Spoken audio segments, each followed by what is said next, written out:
In choosing the Indian people as my focus for the Cultural Immersion project, I have invited the challenge of distilling thousands of years of well-documented history, strife, and triumph unto myself. Any attempt of mine at distilling the past and present of the nation of India into an easily digestible summary will be extremely reductive to the breadth of the country's history, I recognize, but I will make the effort to try.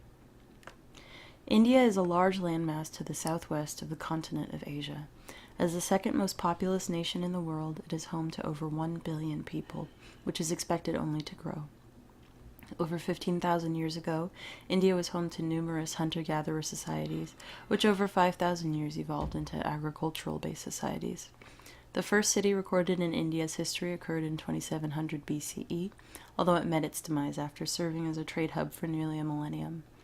Following the death of India's first city, a number of city-states and kingdoms began to rise, each with their own culture, laws, and ideals. And during this period, wars and violent conflicts between groups became the norm. It is during this feudal period that many of the world's most prominent religions were forged, including Hinduism, Buddhism, and Sikhism.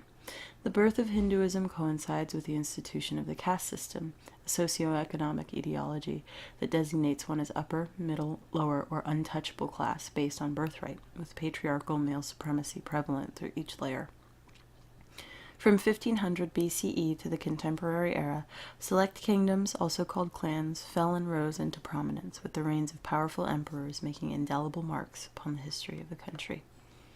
India was, like many nations, eventually invaded by the British. The country, overwhelmed by British forces, became a colony in 1858. During this period, Indians were made to purge their religious beliefs and cultural practices in favor of Anglicanized belief systems like Christianity and Catholicism.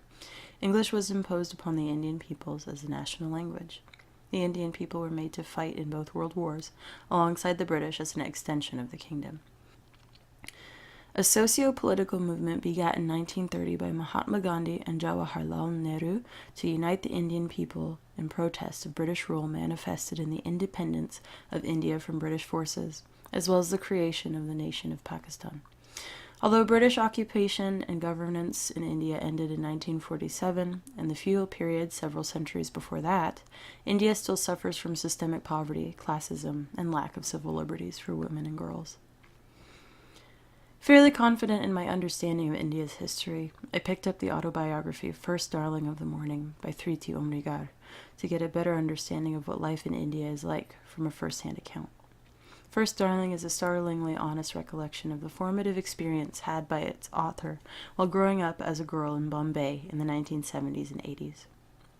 Omrigar writes like a painter, using simple and colorful metaphors and comparisons to describe the complexity of her internal dialogue and her process of coming to know herself and those around her. Heavy attention is given to the many different kinds of relationships and forms love can take in regard to Omrigar's coming-of-age story. She talks about her unfettered adoration for her father, whose greatest joy is spending money on his family, even when there is little. She talks about her complex relationship with her mother, who alternates between extreme physical and emotional abuse, and using her unhappy marriage to Omrigar's father as a means of obtaining love and affection through sympathy. Omrigar talks about the struggles and comforts of living in a 2-bedroom apartment in Bombay with her parents, her aunt, and her uncle, and a cousin, and of the difficulty in learning to be proud of one's Indian identity when raised by a family which values light skin, being educated in a Catholic missionary school with an all-white staff reading books only about white people, and feeling the pressure to speak English and renounce the very things that make her Indian.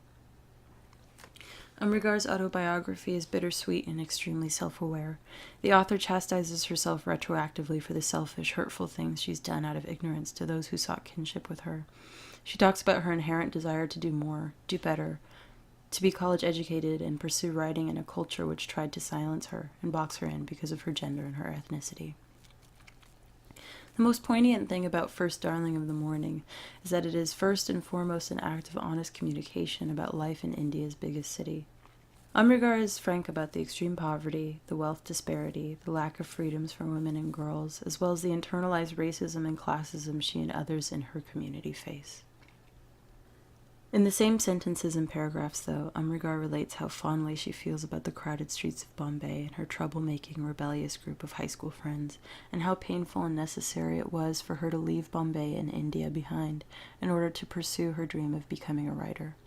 While I don't think 3T Amrigar's experience is reflective of the average Indian person, I think her steadfast ownership of her own privilege and ignorance is what makes her story extremely valuable in regard to understanding India's varied cultures and classes.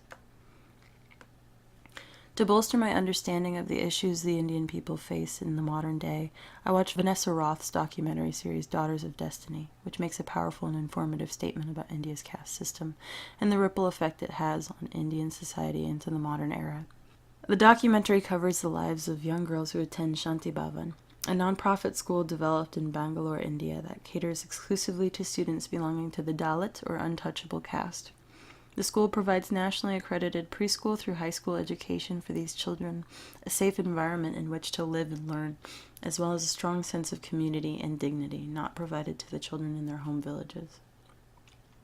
Shanti Bhavan's mission is to eliminate poverty in India by educating the youngest generation out of the cycle of poverty, in the hope that those children will go on to uplift their home communities.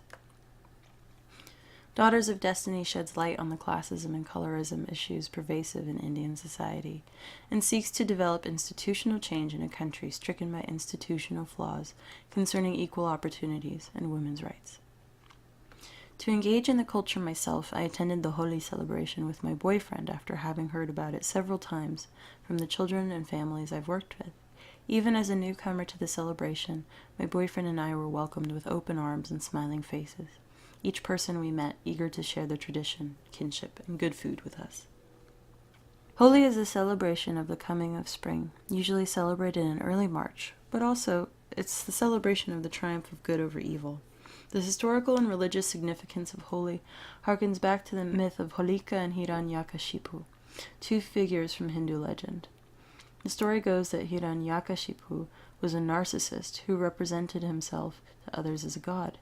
Hiranyakashipu's son Prahlada resisted his father's demands to be treated as a god, and was eventually lured by his aunt Holika to sit in a pyre alongside her, not knowing that Holika donned a fire-resistant cloak that would protect her body while he burned alive.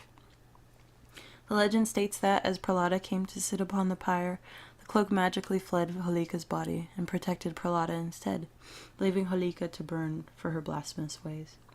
Even today, the Holi celebration is usually initiated the night before with a bonfire, usually with the statue of Holika placed inside. The celebration itself, in which frolickers toss colored powder and water at each other, symbolizes the spreading of the ashes of evildoers like Holika in celebration of goodness and Hindu piety. When tasked with conducting a personal interview, I thought immediately of my friend and client Pooja Preisler. I have been a babysitter for Pooja and her 2 children for nearly a year, and each time I meet with her, the conversation inevitably veers towards family, child rearings, and the memories she carries with her from her childhood in India. So it felt apt to utilize the things I have gleaned from Pooja in conversation in my cultural immersion project. Pooja was born in India to a middle-class family. Indian families, she's told me, choose names very carefully according to the circumstances facing the family group at the time of the birth. Pooja's mother was suffering from a terminal illness when she was born. Pooja's name means prayer and worship. She recalls an early childhood spent in the walls of a hospital, brushing her mother's hair, applying oil, and braiding it neatly. This ritual was so pertinent to Pooja that when it came time for her to brush and braid her own daughter's hair following her mother's death, it brought her to tears, and she didn't touch her daughter's hair for 2 years. Pooja attended university in Europe, where she met her husband Felix, an Austrian man who works with computers. The 2 married and relocated to San Jose, California, a new environment for the both of them.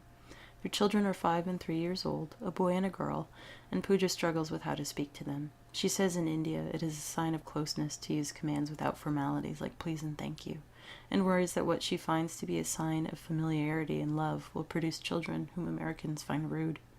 She says it was rare for her family members to be physically affectionate, instead expressing their approval with nods and encouraging statements like, very well. The freedom with which American families express their love and with frequent snuggles, baby talk, and constant praise makes her feel skeptical and insecure about her own concept of parenting. She doesn't know what's best. Though she's conflicted about a lot of the typical behaviors of American parents display for their children's growth and development, it's abundantly clear that Pooja loves her children. Though she's conflicted about a lot of the typical behaviors American parents display for their children's growth and development, it's abundantly clear that Pooja loves her children. She wakes early, prays before a photo of her mother before she begins her day, and brews chai as a ritual to rejuvenate her own spirit in the way that's familiar to her. Her backyard is full of brightly colored plastic scooters and bikes, and a big pool that's fenced in for the safety of her kids. She mentions often that her family wouldn't have dreamt of having such a home where she comes from, but on hot days she buys a bag full of sugarcane from the Indian market and sits on the patio furniture with her kids, and sometimes with me, and teaches them how to bite into and suck the sweet juice from it, reminiscing about her childhood spent barefoot, sitting with her grandparents, doing the very same thing, in a large country of more than 1 billion people on the southeast coast of Asia.